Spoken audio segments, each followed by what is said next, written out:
وقال لي يا دكتورة وقفي كل المضادات الحيوية، كل ده ملوش أي لازمة. اللي الراني نوز اللي عنده مناخيره اللي ما بتقفلش، الكحة ما بتنيموش حرفيا طول الليل، طول الليل كحة. في قسم في مستشفى الحميات. النقطة التانية من خطر استخدام المضادات الحيوية. هنيجي بقى دلوقتي للوقاية. ده من مجلة الباب ميد. هناخد نص معلقة من البودر ده، تحطيه على اي طبيخ عندك. اهلا بيكم في يوميات البحث عن السيروتونين هرمون السعادة. معاكم شيماء، انا صيدلانية وام، والنهاردة انا بقدم لكم فيديو مهم جدا لكل ام عندها طفل مناخيره عبارة عن حنفية مية، علشان انقل لكم تجربتي الشخصية مع اولادي في التشخيص اللي تشخصوا بيه انه عندهم allergic rhinitis. ابنك اللي بتجري بيه كل شوية تعبان وسخن وتجري بيه على الدكاترة ويكتبوا لك مضادات حيوية قد كده، حقن من الجيل الثالث والجيل الرابع اللي بتتكتب في العمليات الجراحية اصلا، او مضادات حيوية عبارة عن شرب. ولما تسألي الدكتور وتبقي مستغربة انت ليه ابنك بيحتاج كل المضادات الحيوية الكتيرة دي، يقولك اصل مناعته ضعيفة. وبجد يعني من فضل ربنا على اي حد انه يلاقي دكتور اطفال فاهم وبيقدر يشخص الحالة اللي قدامه صح، لان معظم الاطفال في مصر عندهم الحالة دي الالرجيك راينايتس. طب هتقولوا لي السبب ايه؟ هقول لكم بكل بساطة، لان معروف ان القاهرة ليها مركز متقدم في نسبة التلوث الهوائي. مع الاسف احنا عايشين في مكان نسبة تلوث الهواء فيه عالية جدا. احنا نفسنا الكبار دايما بيجيلنا مشاكل في الجيوب الانفية بسبب كده. الفيديو ده مهم جدا وارجوكي تشوفيه وتعملي بالنصايح اللي انا هقدمها لك فيه. واول نصيحة فيهم ان انتي تجيبي جهاز النبيولايزر عندك في بيتك، زي ما انتي بتهتم ان انتي تشتري في جهازك التلفزيون والتلاجة والغسالة والديب فريزر، لازم تجيبي النبيولايزر في بيتك. لو عندك بنتك بتجهزيها او اي بنت تشوف الفيديو ده بالصدفة، او انتي لسه ما جبتيش الجهاز ده، ارجوكي لازم الجهاز ده يكون عندك في بيتك، ضروري جدا.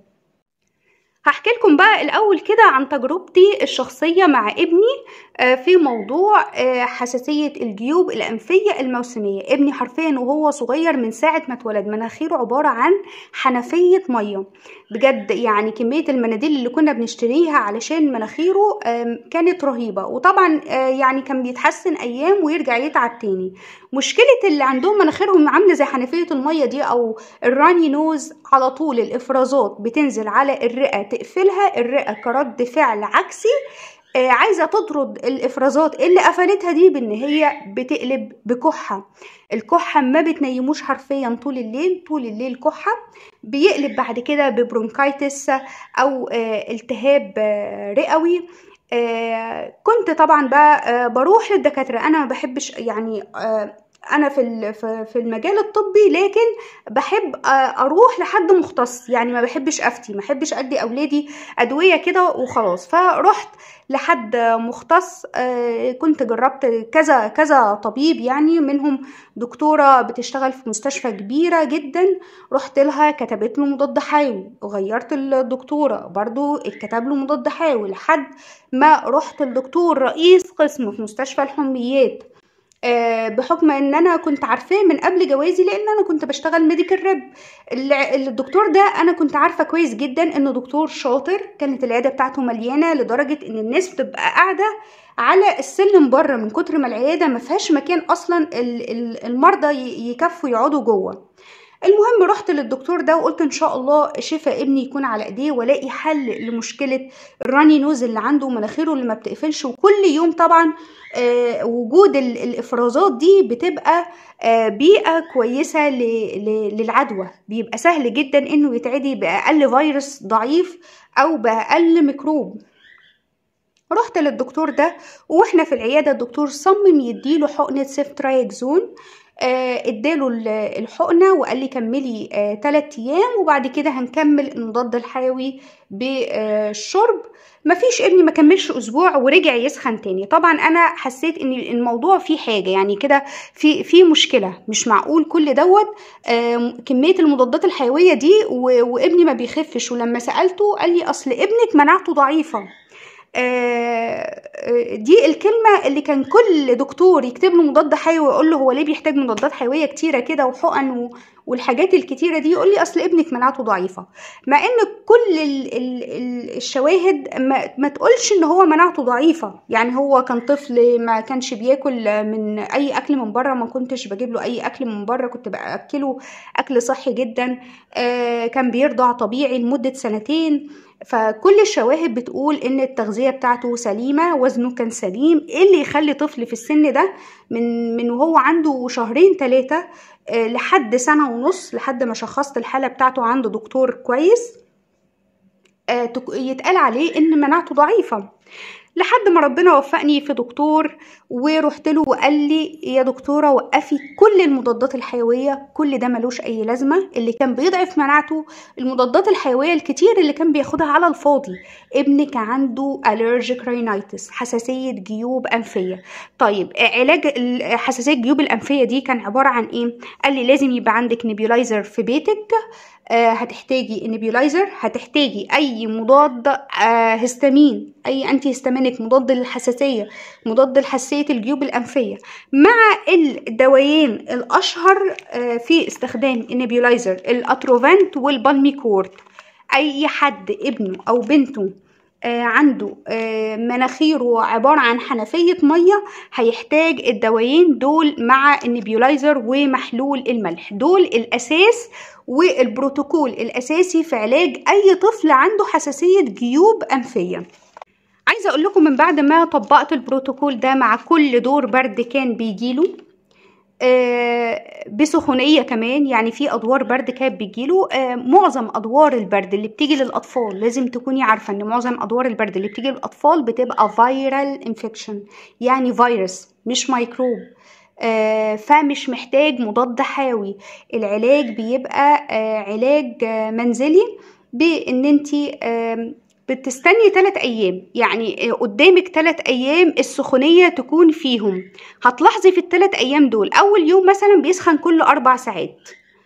بتدي الخوافض، والخوافض هنا ممنوع الدولفين قبل 6 سنين، ممنوع الفولترين والدولفين لبوس قبل 6 سنين. بكرر تاني، مادة الديكلوفيناك ممنوع بتقارير من منظمة الصحة العالمية، ممنوع قبل 6 سنين. بندي بروفين أو بندي ستال. بيسخن كل 4 ساعات. تاني يوم ابتدى يسخن كل 8 ساعات. تالت يوم ابتدى يسخن كل 12 ساعة. أنا كده بتحسن، يبقى ابنك مناعته اشتغلت، يبقى ابنك كده ماشي في الطريق الصح للتشافي، مش هتبقي محتاجة تروحي لدكتور. طيب طبعا أدوار البرد بيصاحبها الراني نوز، مناخيره سايحة. هتعملي ايه؟ كل اللي هتعمليه ان انت هتجيبي البالميكورت. طبعا الأطفال بنستخدم تركيز الربع على حسب طبعا سنه. ممكن بقى تكلمي الدكتور بالتليفون او تروحي له لو انت شايفه ان الكحه زياده قوي. بس عامه الاطفال لو هم في عمر اقل من 6 شهور بنستخدم بس نص الانبوله. يعني ادي الانبوله اهي بتكون 2 سنتي. الانبوله بتاعه البالميكورت هي الانبوله بتكون 2 سنتي، بتاخدي سنتي واحد منها وتخففيه ب2 سنتي من محلول الملح. بتجيبي سرنجة طبعا تاخدي من دي سنتي واحد ومن دي 2 سنتي، وتعبيهم في الجزء اللي هو بتحطي فيه المحلول بتاع النيبيولايزر بالماسك، وتديله 2 جلسات أو 3 جلسات على حسب شدة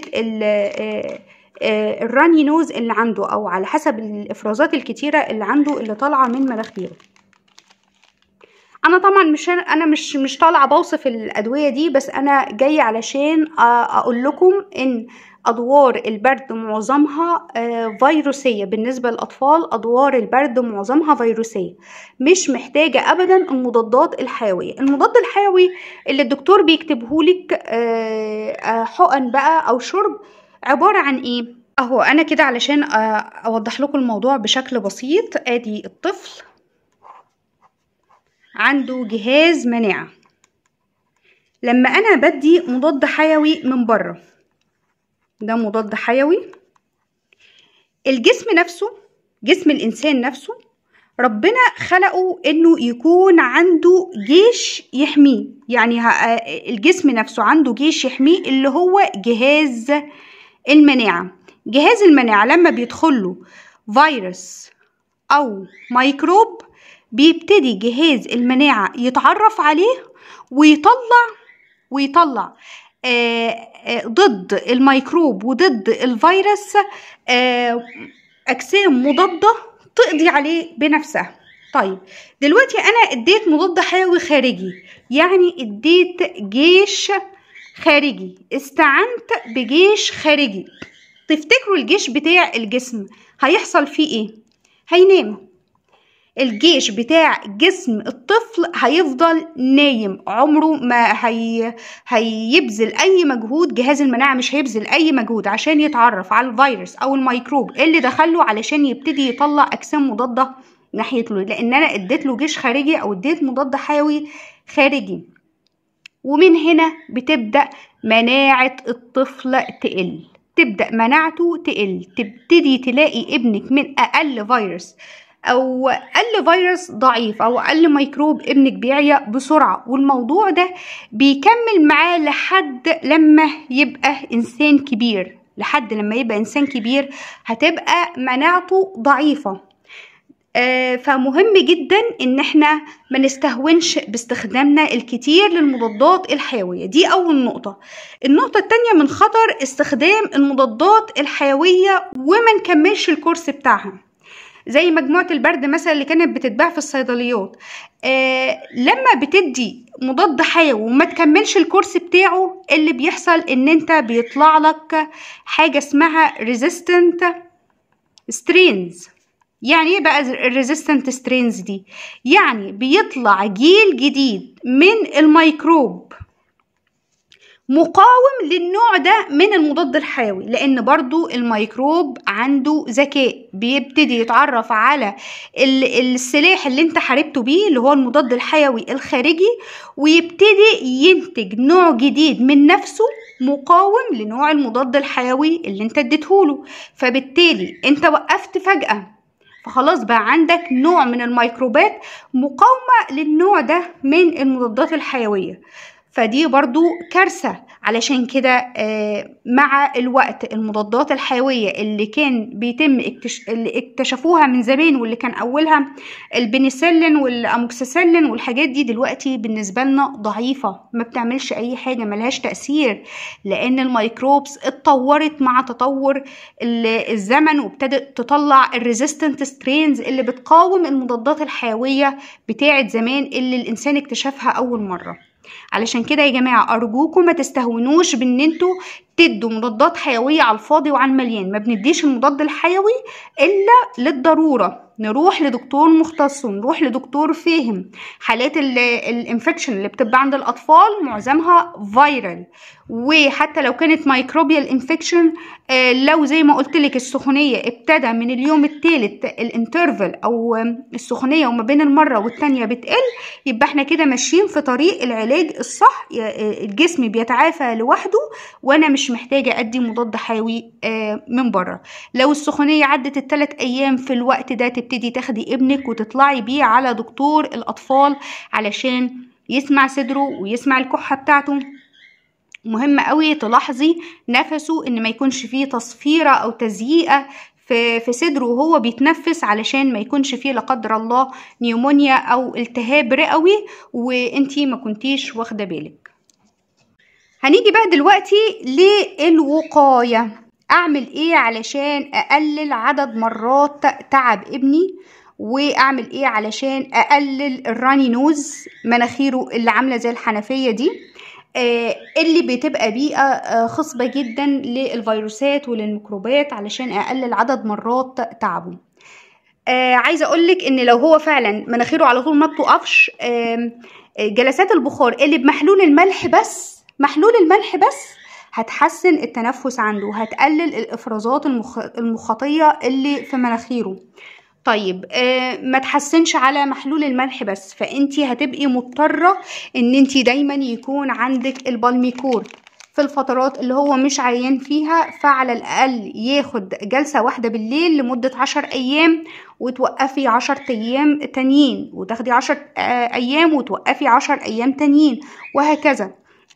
بجد البالميكورت هو كورتيزون، لكنه من الحاجات الآمنة جدا جدا جدا للاستخدام في الأطفال. في ناس كتير بتقولك هيتعود على جلسات البخار، الكلام ده ملوش أي أساس من الصحة. أنا ابني بعد ما وصل سن 7 سنين ما بقاش يحتاج ولا بالميكورت ولا أتروفنت، ولا بقينا نحتاج النبيولايزر خالص، وتحسن بنسبة 90%.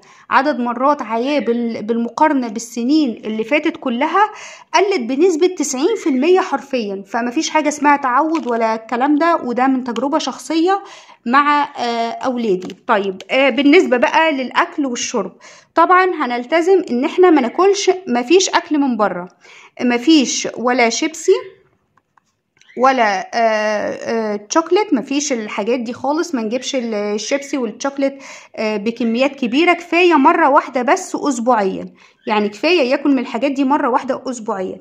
نحاول إن أكلنا يكون أكل صحي، خضروات وفاكهة وحاجات فيها فيتامين سي زي الجوافة، بتبقى موجودة من فضل ربنا علينا إن هي موجودة في الفترة بتاعة تغيير الفصول، فهي نسبة الفيتامين سي فيها عالية. تعمليها له عصير في المدرسة أو في البيت ويشربها، لأن فيها فيتامين سي عالي. طيب تاني حاجة بقى، وهو رايح المدرسة كده الصبح، نص كوباية ينسون، نص كوب ينسون متدوب فيه معلقة عسل. ما نديش ابدا، ممنوع ممنوع. طب ليه؟ انا الاول هقول لكم ليه نص كوبايه ينسون مش كوبايه كامله. كوبايه اليانسون انا عادي هعملها زي الشاي بالظبط، يعني هحط فيها معلقه صغيره من اليانسون الحب، وهصب الميه السخنه عليها لنصها بس. بعد ما هتبرد شويه، يعني لازم تبرد شويه تكون دافيه، احط عليها معلقه صغيره من العسل ويشربها. ليه مش كوبايه كامله؟ اولا لان الطفل ده هيكون رايح مدرسته، انا مش عايزه اضطره انه يبقى واقف في اللاين عايز يدخل تويلت، او يبقى قاعد في الكلاس كل شويه يقول للتيتشر بتاعته انا عايز اروح التويلت ويفضل طالع خارج. وعارفين ان في تيتشرز ربنا يهديهم يا رب بيفتكروا ان الاطفال بيتدلعوا او كده، فممكن يعمل تويلت على نفسه. يعني التيتشر مثلا تفتكر ان هو بيتدلع او انه مش عايز يروح الحمام ولا حاجه، وانه عايز يطلع من الكلاس وخلاص، فترفض ان هي توديه التويلت فيعمل تويلت على نفسه، بالذات في السن الصغير اللي بيقدروش يمسكوا نفسهم. فكفايه قوي انا هديله مركز اليانسون متدوب فيه معلقه صغيره من العسل. دي اثبتت كفاءتها بدرجه عاليه جدا مع اولادي في ان هي تقلل الافرازات المخاطيه بتاعت مناخيرهم، وتهدي الكحه الكتير اللي كانت بتجيلهم. طيب تالت حاجة برضو في الوقاية هي حبة البركة أو الحبة السوداء. حبة البركة دي يا جماعة زي ما الرسول عليه الصلاة والسلام قال في الحبة السوداء شفاء من كل داء إلا السام. اللهم صل وسلم وبارك على سيدنا محمد وعلى آله وصحبه وسلم. اللي احنا هنعمله ان احنا هنجيب حبة البركة دي هنطحنها. كل اللي هتعمليه ان انت هتطحنيها، نطحنها في المطحنة لبودر، هتبقى بودر. هناخد نص معلقة من البودر ده تحطيه على اي طبيخ عندك مثلا صلصة مكرونة، عندك صلصة مكرونة، عندك بشاميل. بعد ما بتطفي النار بتحطي نص معلقة من البودر اللي انت طحنتيه من حبة البركة عليها، وبجد من اكتر الحاجات اللي بتعلي المناعة. طيب انا بجيب الكلام ده منين؟ يعني غير كمان حديث الرسول عليه الصلاة والسلام وما ينطق عن الهوى. دي دراسات اتعملت وابحاث اتعملت، ده من مجلة الباب ميد. طبعا كل الدكاترة وكل اللي بيشتغلوا في المجال الطبي عارفين ايه هي الباب ميد. معمول ابحاث على النيجيلا ساتيفا. اعملوا سيرش كده بالانجلش على النيجيلا ساتيفا، هيطلع لكم الابحاث اللي معموله عليها، وان هي اثبتت كفاءتها في ان هي بتعلي المناعه. اهو as an immunomodulator. أهو shown the active compound and the mechanism of the immune regulation in Nigella sativa, thus indicating that Nigella sativa seeds could be used as dietary supplement in immunomodulation. بتستخدم علشان تحسن أداء جهاز المناعة. وهنا في دراسة تانية برضو أو بحث تاني من البابميد، نشرته البابميد برضو، على دور حبة البركة كأنتي كانسر، إن هي فيها مضادات أكسدة بتعلي مناعة الجسم، فليها دور كبير قوي في إن هي كمان أنتي كانسر. فدي من الحاجات الجميلة جدا اللي ممكن تضيفيها على الأكل بتاع أولادك. أو لو مثلا حتة جبنة بيضة، ممكن على جبنة بيضة مثلا تقومي حط عليها برضو نص معلقة أو ربع معلقة من مطحون حبة البركة، وتعملها لهم في الساندوتش. بجد طعمها مش بيبان خالص، سواء حطيتيها في صلصة، في بشاميل، في الجبنة. حاولي تدخليها لهم في أي حاجة، أو حتى في المخبوزات تقدري تدخليها فيها. ودي من الحاجات اللي ان شاء الله هتعلي مناعتهم بدرجة كبيرة ضد الفيروسات وضد الميكروبات. عايزة اقول لكم ان ابني اللي قاعد لحد ما كان عنده 1.5 سنة بياخد مضادات حيوية حقن، سيفيكزيم، سيفترايكزون، حقن بقى كتير، وأدوية شرب مضاد حيوي كتير، وفي مستشفيات كبيرة. كنت بروح لدكاترة استشاريين أطفال في مستشفيات كبيرة، وكله كان ماشي بنفس النظام. من بعد ما مشيت على البروتوكول اللي أنا قلتلكم عليه ده، سواء الوقاية واستخدام النبيولايزر، من ساعتها بفضل الله عمره ما أخذ مضاد حيوي إلا يمكن مرة أو مرتين، وكان بسبب أسنانه، لأنه طلع له بعد كده لما كبر شوية. هعمل لكم فيديو تاني إن شاء الله عن مشاكل الأسنان في الأطفال، كان بسبب أسنانه. فبفضل الله أنا علشان وقعت في المشكلة دي ومريت بتجربة شخصية مريرة في الموضوع ده لحد ما ابني اتشخص صح واتحط له بروتوكول علاج صح، كان لازم اعمل لكم الفيديو ده وانقل لكم تجربتي الشخصية فيه. ونفسي اوجه كلمة لكل طبيب ما عندوش خبرة انه يميز ما بين الفيرال انفكشن والبكتيريال انفكشن. ارجوك تصبر على الطفل اللي جايلك، اديله فرصة ان جهاز مناعته يشتغل بنفسه. لما السخونية تعدي 3 ايام وتلاقي الكحة بتاعته فيها مشكلة، طبعا انا يعني مش وظيفتي ان انا اشخص، انا صيدلانية، انا مش طبيبة، لكن هو ده اللي انا شفته بعيني مع الدكاترة ودكاترة كبار اتعاملت معاهم، انه بيستسهل وبيكتب المضاد الحيوي للطفل وهو عارف ان ده غلط عليه وعلى مستقبله وعلى مناعته لحد لما يكبر ويبقى أدلت ويبقى انسان كبير.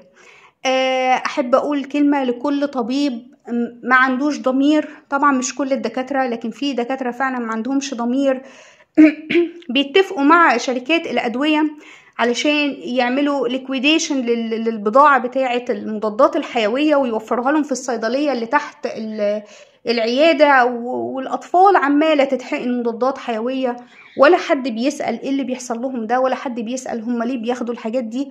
أرجوكوا تكونوا واعيين وتختاروا دكاترة عندهم ضمير، وتسألوا مرة و2 و3 وتلفوا على كذا حد لحد ما تلاقوا دكتور عنده ضمير وعنده خبرة كويسة انه يقدر يشخص حالة ولادكم صح. موقف اخير برضو احب اذكره، ان في واحد قريبي راح لمستشفى، ليها سلسلة مستشفيات اطفال على مستوى الجمهورية كلها، بابنه كان تعبان، فالدكتور برضو كتب له مضاد حيوي. فالراجل علشان طبعا يعني ده ابنه عايز يجيب له احسن حاجة ويعمل له احسن حاجة، بدل ما يجيب المضاد الحيوي اللي الدكتور كتبه، جاب البديل الاصلي ليه، يعني البديل المستورد. فرجع للدكتور المرة اللي بعدها بعد ما خلص كورس المضاد الحيوي، فالدكتور بيقول له انت ازاي تعمل كده، زعق له وقال له انت ازاي تعمل كده، انت ضيعت على ابنك فرصة الدواء المستورد، ضيعت على ابنك فرصة ان احنا نجرب معاه الدواء المستورد. طبعا بجد حسبي الله ونعم الوكيل، ان الكلام ده ملوش اي اساس علمي ولا اي اساس من الصحة، وده اكد لي يعني الطريقه اللي هو كلمه بيها، وانه يقول له الجمله دي. انا اتاكدت ان الدكتور ده عامل ديل مع شركه من الشركات انه يعمل لهم ليكويديشن للمضاد الحيوي ده تحديدا علشان يتصرف، لانه مفيش حاجه اسمها بديل الدواء المستورد غير المحلي. كل الأدوية اللي موجودة في السوق المصري بتعدي على نوتكر، بيحصل تحليل للمادة الفعالة، ولازم تكون وجودها بنسبة معينة وكفاءتها بنسبة معينة، والوزارة بتبقى عارفة احنا الرو ماتيريال او المادة الخام دي بتتجاب من دولة ايه، وفي دول احنا منعين اصلا نجيب منها مواد خام لوجود شوائب فيها، وفي دول تانية موثقة في الوزارة هي دي اللي مضمون ان احنا نجيب منها المواد الخام بتاعة الأدوية. فأرجوكوا بوجه رسالتي للأطباء، أرجوكوا كفاية استخفاف بعقول الناس واستغلال إن هم مش في المجال الطبي ومش فاهمين علشان نقول لهم على معلومات مضللة.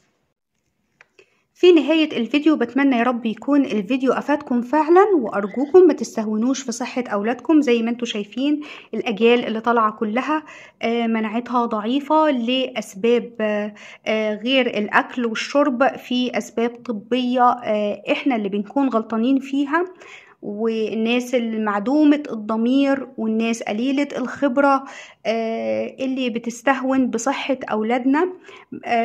دوروا كتير، وإن شاء الله ربنا يحفظ أولادكم جميعا ويحفظ أولادي يا رب، ويعدي الشتاء ده على خير.